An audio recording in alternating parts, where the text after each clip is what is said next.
Good morning my dear student and viewer. तो आप लोगों को पता है कि कल चुनाव का काउंटिंग था और इसमें एनडीए को मैसिव आप देखोगे तो विक्ट्री मिला। जैसे 2010 में मिला था उसी तरीके से कहीं ना कहीं एनडीए फिर से रिपीट करते हुए आपको दिख जाएगा।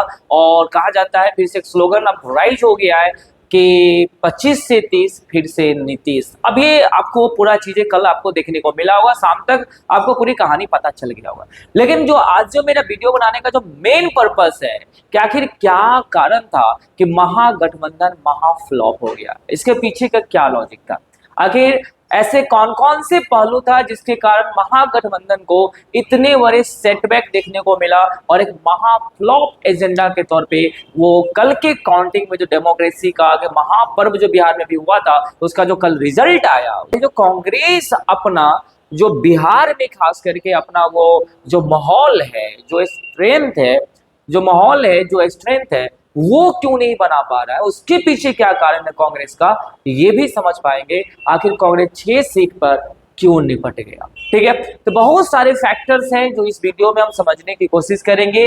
कांग्रेस जो है वो 6 सीटों पे, कांग्रेस जो पार्टी है वो 6 सीटों पे ही क्यों सिमट गया, क्या कारण था उसका। देखिए, सबसे बड़ा बात होता है कि आप जब कोई भी चुनाव लड़ रहे होते हैं तो एक नैरेटिव्स की जरूरत पड़ती है कि आप किस नैरेटिव पे चुनाव लड़ रहे हो। ठीक है, आपका सोशल बेस क्या है।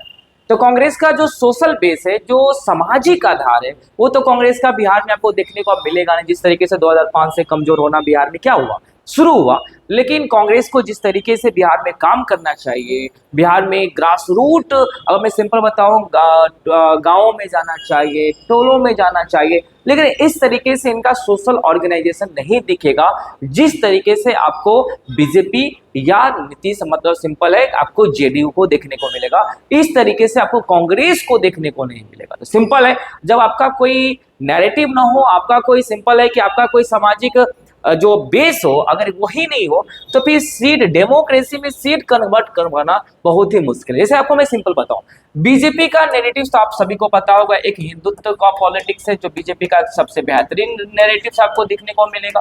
ठीक है, हिंदुत्व पॉलिटिक्स। जेडीयू का जो सबसे बड़ी जो यहाँ पे एक सक्सेस हुआ कि अगर मैं सिंपल बताऊं, जेडीयू को लेकर ये माना जा रहा था, ठीक है, नीतीश जी को लेकर आप पूरे आप प्रचार देखेंगे, चुनाव प्रचार में देखेंगे, प्रसार में, तो नीतीश जी आपको कहीं पे बहुत सारी जगह पे आपको रैली में भाग लेते हुए नहीं दिखेंगे, बहुत सारी जगह पे। ठीक है, लेकिन यहाँ पे आप यहाँ पे देखेंगे नीतीश जी इन फ्रंट आकर, मतलब वो जनरली वार नहीं कर रहे थे, मतलब प्रचार नहीं कर रहे थे, वो पूरे बागडोर किनको हाथों में था, तो आप देखेंगे बीजेपी के हाथों में था पूरे प्रचार प्रसार का बागडोर।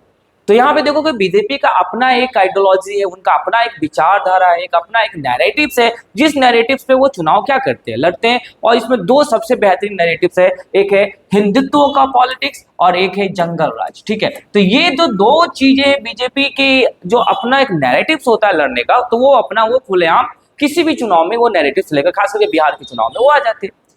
अगर वहीं पे आप जेडीयू की बात करेंगे तो उनके लिए भी बेहतरीन चीजें हैं, और जिस तरीके से जीविका दीदी है, वो पूरी जो पूरा माहौल है, 10,000 रुपये की पूरी बातें हैं जो आप लोगों को पता होगा। फिर जो गर्ल्स रिजर्वेशन की जो सबसे बड़ी बात है, तो एक तो जीविका दीदी को लेकर सबसे बड़ी बात है जो नीतीश जी को काम आए, सबसे बड़ा फैक्टर वहां मिला।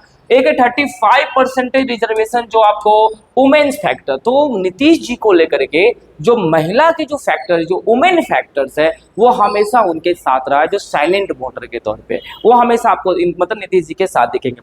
आप एक चीज ये भी देख सकते हो, खास करके जो अल्कोहल बैन है, जो लिकर बैन है, कहीं ना कहीं महिलाओं में जो ये चीजें है, जो अवेयरनेस है कि भैया लिकर बैन के कारण जो हमारा डोमेस्टिक वायलेंस है वो थोड़ा कम हुआ है। तो कहीं ना कहीं ये भी हो सकता है कि जनरली ये सब चीजें जो वुमेन फैक्टर है, एक तो 35% रिजर्वेशन, एक जीविका दीदी की कहानी जो 10,000 वाले, जो सबसे बड़ा एक अब मैं सिंपल बताऊं, एक सबसे बड़ा कैटलिस्ट साबित हुआ, मतलब इस पूरे चुनाव में 2025 का जो बिहार इलेक्शन है, अगर मैं आपसे सिंपल पूछूं एक बिग फैक्टर, एक बिग कैटलिस्ट क्या था जो पूरे के पूरे चुनाव का माहौल बदल दिया लास्ट में आकर के, तो ये था आपका जीविका दीदी और 35%, ये पूरी पूरी कहानी है। तो आप देखोगे जो महागठबंधन, सॉरी, जो एनडीए अलायंस है उसमें आप बीजेपी को देखो चाहे आप जेडीयू को देखो, ठीक है, इन लोगों का अपना एक नैरेटिव फिक्स है, अपना एक सोशल प्रोग्राम फिक्स है। और दूसरी सबसे बड़ी बात है कि नीतीश कुमार जी अभी सीएम भी थे, तो एक चीजें ये लगता है कि चलो कि यही सब चीजें माहौल एक बन जाता है, ठीक है, कि हो सकता है कि वो जीत कर आ जाएंगे।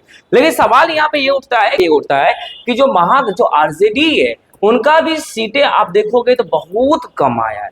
तो कहीं ना कहीं जो आरजेडी के सीटें बहुत कम आया है, तो एक तो सबसे बड़ी बात है कि जो आरजेडी है, जो जिनके कंधे पे आप तेजस्वी यादव के कंधे पे आप देखोगे तो आरजेडी का पूरा कमान जो है इन तेजस्वी यादव जो के कंधे पे चला है। लेकिन सवाल यहाँ पे उठ रहा है कि उनके कंधे पे एक चीज और विरासत में मिल गया, उसका नाम है जंगल राज। और ये जो चीजें जो उनको टैग लगा है वो टैग अभी वो नहीं हटा पा रहे, ठीक है। और टैग हटेगा कैसे, उनको हटाने की पूरे वो किस तरीके से चुनाव प्रचार में भाग लिए, किस तरीके से रैली करना चाहिए, जो टैग उन पे लगा हुआ है वो टैग हट सके। तो उनको विरासत में जो टैग मिला है, कहीं ना कहीं आरजेडी का कम सीट आने का एक मेन कारण ये भी हो सकता है, जिस तरीके से बीजेपी ने अपना नैरेटिव सेट किया था और इन पे ये नैरेटिव आ पा रहा, ठीक है। तो एक तो आरजेडी का कहीं ना कहीं ये नुकसान होने का मेन कारण।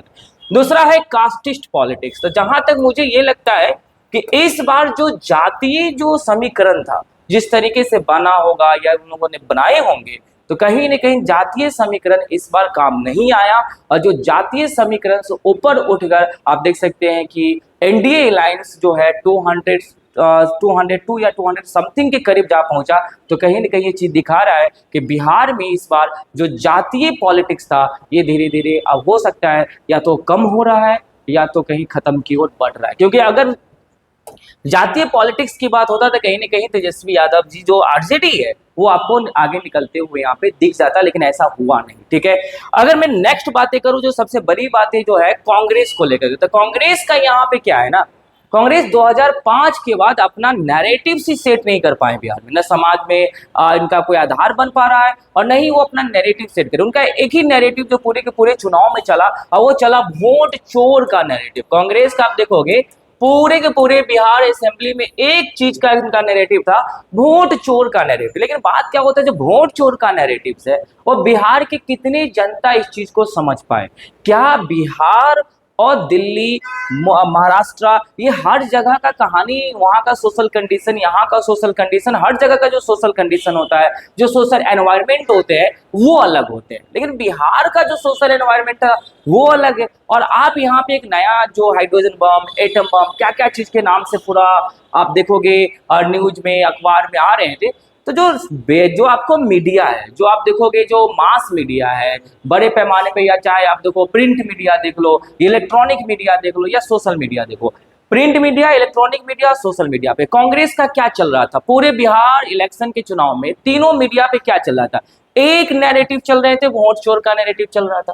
अब वोट चोर के नैरेटिव से बिहार के जनता इतने एक्साइटेड नहीं थे जो इस चीज को वो सीरियस ले या इस चीज को सीरियस समझने की कोशिश करे। बिहार की जनता कुछ दूसरे नैरेटिव्स की बात कर रहे थे, जिस नैरेटिव से बिहार की जनता चाहते थे कि मैं वोट दूं। लेकिन यहाँ पे कहने का लॉजिक है, कांग्रेस अपने नैरेटिव्स भी बिल्ड नहीं कर पाए, कांग्रेस अपने नैरेटिव्स बिल्डिंग पे काम ही नहीं किया, बस एक ही चीज रहा उनका, वोट चोर। तो हो सकता है कि बिहार की जनता को ये बात समझ में नहीं आया हो कि ये क्या हो रहा है, ठीक है, एक ये भी फैक्टर हो सकता है। और जिस तरीके से आप समझ सकते हो कि जो महागठबंधन की बातें हैं वो इस बार के चुनाव में आपको फ्लॉप होते हुए देखने को मिलेंगे। और इसका बिग बात ये है, तो सबसे बिग फैक्टर जो आपको देखने को मिला और वो था आपको जीविका दीदी, जो सबसे इंपॉर्टेंट बात था 10,000 रुपये वाली कहानी, और जो सबसे आगे जो आपके बिजली माफ हुआ ये वाला जो फैक्टर है, और 35% जो रिजर्वेशन है, वुमेन्स रिजर्वेशन, ये सब कुछ ने एनडीए अलायंस को एक मैसिव विक्ट्री दिया है।